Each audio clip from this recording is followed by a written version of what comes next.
If you wouldn't want your kids to beat themselves up like you do, to have the self-talk that you do, or to waste their energy on unnecessary guilt, then don't speak that way to their dad. Don't treat him like that, and model the behavior that you want for them.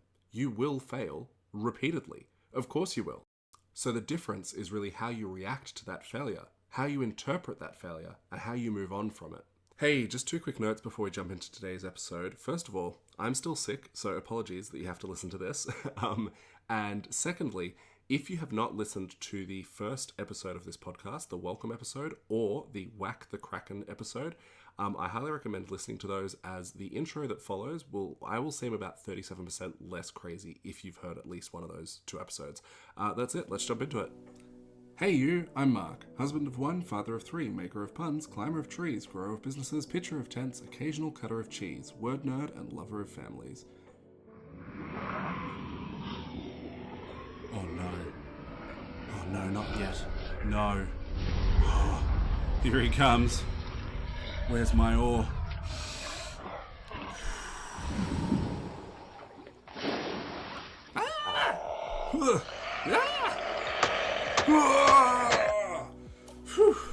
Showed that Kraken who's boss. At least until like 2 p.m. this afternoon. I think I'll be due for another attack by then. Let's jump into it. Hey, welcome to all of you bandits and chilies. This episode is called Be Nice to Your Kid's Dad. In between raising a family and running your business and all of your virtues and vices, there's so much competing for your attention. I was originally going to call this episode Haven't You Done That Yet? And it was going to have all of the same points and context, but then by the time I finished, I felt that I needed to rename it. But that question, haven't you done that yet, really informs this episode. So I've been thinking about two things that Joshua Latimer frequently repeats. The first is, we need to be reminded more than we need to be told. And the second is that the word need is a very scarcity-based, negatively charged way to speak to ourselves. So let's break these two down really quickly, and along the way, see how that applies to the question, haven't you done that yet? Firstly, you. You probably know what would solve the problem that you currently have. You probably know what the next domino is, and you probably know that not taking that specific action sooner than later is going to make things harder for you. But sometimes we're tricky like that, and we pretend to not know stuff. So you might look for the answers to problems that you could already solve. Nothing wrong with that. Maybe there's a better way of doing it than what you would do, but often this can become a form of procrastination. So we might require a reminder of the thing that we know. We don't need to be taught anything new or earth-shattering. We don't need to be told a 3-step plan or a 5-piece framework. We just require a reminder that we are actually already capable of doing the thing. So, you, listening to this, what is your current hurdle? What's the worm in your apple right now? If someone came up to you and had that exact same problem and said, I just don't know what to do, can you help me? What would you say? You probably have a very competent, qualified answer. Now, the other point about the word need being a term of lack, that's interesting because in writing the above section, I was aiming to be careful not to include the word need in a positive context, as it would, sit out of place with this point.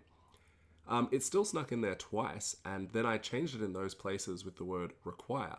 This just speaks to how common of a word that need is, and this can be especially so in our self-talk. So for example, you could listen to the previous point and think, yeah, I know that I need to make that next hire. Perhaps that's true, but it's viewed through a very negative lens. It's saying, I need to do that thing. I haven't done it yet because I'm such an irresponsible, unworthy business owner. I'll just go and sit myself in the naughty corner for 10 minutes and then get right on it. If you think about your energy as a resource, which it is, this is a total waste. A pointless discharge of energy towards negativity, shame, guilt, and whatever else that does not actually serve you in moving forward and addressing the issue. So, coming back to the question, haven't you done that yet? I want this episode to be two things. I want it to serve as a reminder, a sign, a perhaps overdue alarm on something that sparks you to identify and knock over that next domino. At the same time, I don't want you to waste any energy that you could be spending productively in your life, building your business, playing with your kids, lifting heavy things, or putting band-aids on the knees of soft little things. Waste none of that energy in the self-flagellation, shame, guilt, or naughty corner of not having done the thing yet. It's fine. Just do the thing. Get it done. Be happy about having it done and move on.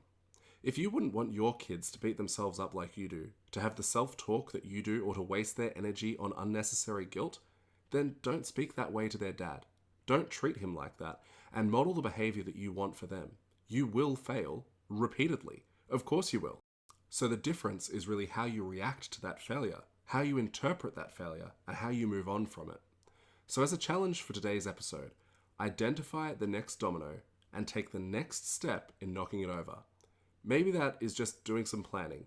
Maybe it's scheduling some time aside to do the things that need to be done. Whatever. Just look at that thing that you've been putting off. Look it in the eye and say, no more. We're not doing this. I'm coming for you. Go get it and go feel good about getting it. Now, dad joke for the day, keeping the theme. My negative self-talk and I had a meeting and we agreed that it's all my fault. That's it. Have an awesome day. Make someone else's day awesome. Hug and kiss the people that you should hug and kiss, and be nice to your kid's dad.